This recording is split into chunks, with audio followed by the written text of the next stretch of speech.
Boa noite, meus irmãos. Então, dando continuidade ao capítulo 16, Médiuns Especiais, nós ainda estamos no item 189, Variedades Especiais para os Efeitos Físicos. Então, semana passada, nós paramos em médiuns de efeitos musicais. Agora, continuando, nós vamos ver o que Kardec nos fala sobre médiuns de aparições. Os que podem provocar aparições fluídicas ou tangíveis, visíveis para os assistentes, muito excepcionais. Essa variedade de mediunidade ela é muito interessante e propicia situações de pessoas que usam de maneira errada, né? Os vigaristas, as pessoas que querem se aproveitar da credulidade das pessoas. Então ele nos leva lá no item 100, que fala que de todas as manifestações espíritas, as mais interessantes são, sem contradito, aquelas pelas quais os espíritos podem se tornar visíveis, né? Você imagina que quando a pessoa pode ver o espírito, ela vai ser uma situação muito mais interessante do que aquela em que a assistência está e o médium diz que por inspiração ou por outra situação está percebendo a presença do espírito tal. Mas se o espírito fulano de tal tem condições de se apresentar fisicamente com sua capacidade de utilização do seu perispírito, de manipular o seu perispírito, né? Porque o que está escrito aqui, em poucas palavras, é que o espírito consegue pegar o seu perispírito e, usando a manipulação dos fluidos, ele consegue fazer tipo uma condensação do seu perispírito, tornando-o visível e até mesmo tangível para as pessoas ou para aquela assistência que está presente. Tem que ter um objetivo, sempre tem que ter um objetivo. Então, existe alguns questionamentos, mas por quê?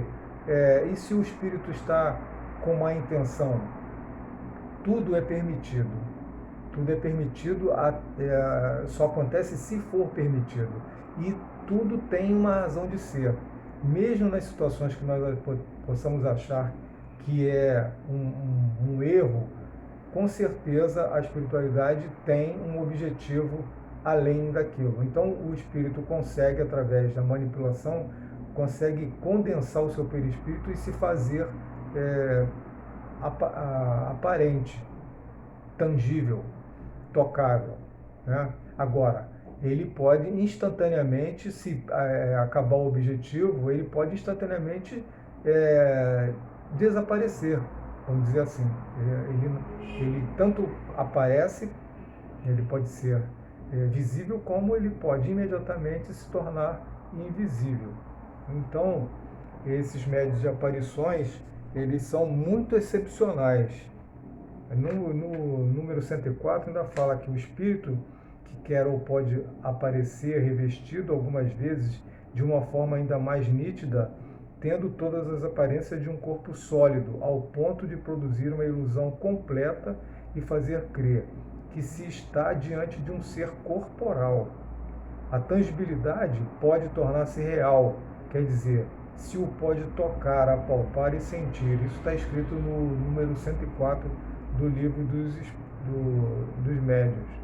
Os fatos de aparições tangíveis são os mais raros, mas, conforme diz aqui, que nos alerta, as pessoas que se mostram depois da morte têm autenticidade, tem que ter testemunhas, né? As aparições que foram documentadas seriamente têm testemunhas. Aí tem outro alerta. Todo maravilhoso desaparece quando se conhece a maneira pela qual se produzem e se compreende que, longe de serem uma derrogação das leis da natureza, são delas apenas uma aplicação. Então foi aquilo que eu falei. Pela sua natureza, em seu estado normal, o perispírito é invisível. E tem isso de comum com uma porção de fluidos que sabemos existir. mas que jamais vimos, mas pode também, como certos fluidos, sofrer modificações que o tornam perceptível à visão, seja por uma espécie de condensação, seja por uma alteração em sua disposição molecular. É quando nos aparece sob uma forma vaporosa. Essa condensação, quando ele fala em condensação, é apenas um termo de comparação, que não é uma condensação. É como se fosse. Né? Então, não é nada extraordinário, é simplesmente a manipulação dos fluidos. Então, depois ele fala de médiuns de transporte.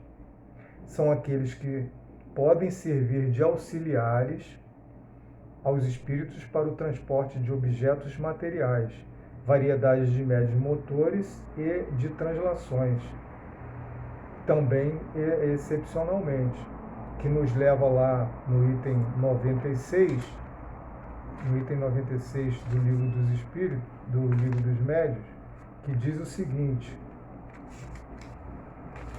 este fenômeno não difere dos que acabamos de falar, senão pela intenção benevolente do espírito, que é o autor pela natureza dos objetos, quase sempre graciosos, e pela maneira doce e frequentemente delicada com que são transportados. Consiste no transporte espontâneo de objetos que não existiam no lugar onde se está.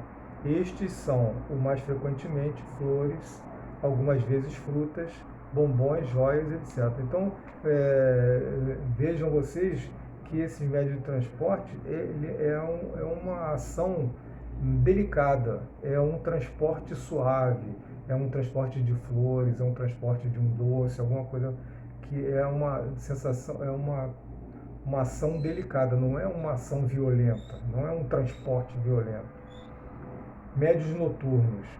Os que não obtêm certos efeitos físicos senão na obscuridade. Eis a resposta de um espírito à questão de saber se podem ser considerados esses médios como formando uma variedade. Então, nos responde aqui os espíritos. Esse espírito que responde, inclusive, é o Erasto. Pode-se certamente fazer do tipo uma especialidade, mas esse fenômeno se prende mais às condições ambientes do que à natureza do médium ou dos espíritos. Devo acrescentar que alguns escapam a essa influência. Essa variedade de médios é pouco numerosa, então são poucos os médios que têm a capacidade de ser qualificados como médios noturnos. Deixa toda a liberdade ao emprego de truques. Então, se são noturnos, né, deixa a possibilidade para a ação dos charlatães com muita frequência e que abusam da credulidade das pessoas. Aí o Espírito, nessa mensagem, faz a seguinte pergunta: mas que importa? Os prestidigitadores de salão, como os prestidigitadores de praça pública, né, aqueles que se aproveitam, que exploram essa situação, serão cruelmente desmascarados, e os espíritos lhes provarão que não é bom se imiscuir em suas obras. Sim, eu repito, certos charlatães serão castigados de um modo bastante rude para que se desgostem do ofício de falsos médios. De resto, tudo isto só terá um momento. Então, meus irmãos, Erasto faz essa advertência para aqueles médios que se aproveitam da sua condição de bons médios, no sentido de ter uma potência vamos dizer assim, de controle do seu plasma, da sua condensação, da sua situação mediúnica, né, e da doação de ectoplasma. Então ele se aproveita para explorar a credulidade das pessoas. Então, meus irmãos, Erasto faz essa advertência que nos serve a todos os médios que usam a possibilidade de doação de ectoplasma, a sua capacidade mediúnica para explorar a credulidade das pessoas. Então, nós devemos ficar atentos para usar essa nossa condição mediúnica para sempre ajudar, para sermos úteis às pessoas que nos cercam. Então, vamos seguir com o nosso estudo. Na próxima semana, nós retomaremos falando sobre médios pneumatógrafos, continuando ainda no 189, né, porque a gente começa a falar e começa a ter outros detalhes.